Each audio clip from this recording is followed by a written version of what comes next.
தக் லைஃப் படத்தோட audio லான்ச்சில் singer Chinmayi அந்த படத்தோட முத்தமழை சாங்கை பாடி ஸ்டேஜில் பெர்ஃபார்ம் பண்ணது இப்போ சோஷியல் மீடியாவில் பயங்கரமாக வைரல் ஆகிட்டு இருக்கு. பலருமே இப்போ இவ்வளோ நல்ல சிங்கரை தமிழ் சினிமாவில் பேன் பண்ணி வச்சிருக்கீங்களேன்னு கேட்டுட்டு வராங்க. மேலும் சின்மயி மேலே உள்ள தடையை நீக்க சொல்லி அன்பேன் சின்மயி அப்படிங்கிற ஹேஷ்டாகையும் சோஷியல் மீடியாவில் ட்ரெண்ட் பண்ணிட்டு வராங்க. சிங்கர் சின்மயியும் முத்தமழை சாங்க்கு கிடைச்ச வரவேற்புக்கு நன்றி சொல்லியிருந்தாங்க. மேலும் இவங்க மேலே இருக்கிற தடையை பற்றியும் வெளிப்படையாக பேசியிருந்தாங்க. அதில் அவங்க என்ன சொல்லியிருந்தாங்கன்னா, வைரமுத்து, ராதாரவி, சிங்கர் கார்த்திக்னு இவங்க எல்லாரும் பாலியல் தொல்லை கொடுத்தாங்கன்னு சொன்ன, அதனால தான் என்ன பேன் பண்ணிட்டாங்க.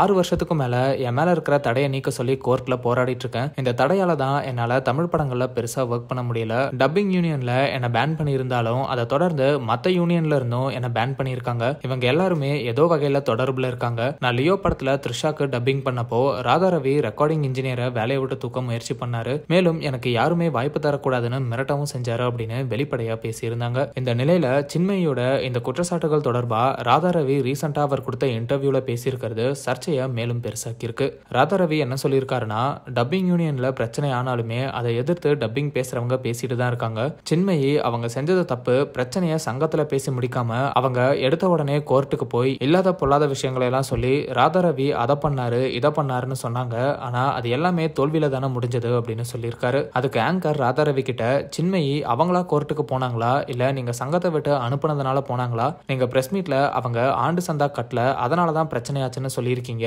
ஆனா சின்மயி நான் 70 படங்களுக்கும் மேல டப்பிங் பேசியிருக்கேன், ஒரு படத்துக்கு 10% கமிஷன் சங்கத்துக்கு போயிட்டு தான் இருந்துச்சுன்னு சொல்றாங்களே அப்படிங்கிற கேள்வியை கேட்டாங்க. அதுக்கு ராதாரவி, சின்மயி பொய் சொல்றாங்க, அவங்க சொன்ன பொய் என்ன அப்படின்னா அவங்க சங்கத்தோட லைஃப் டைம் மெம்பர்னு சொன்னாங்க.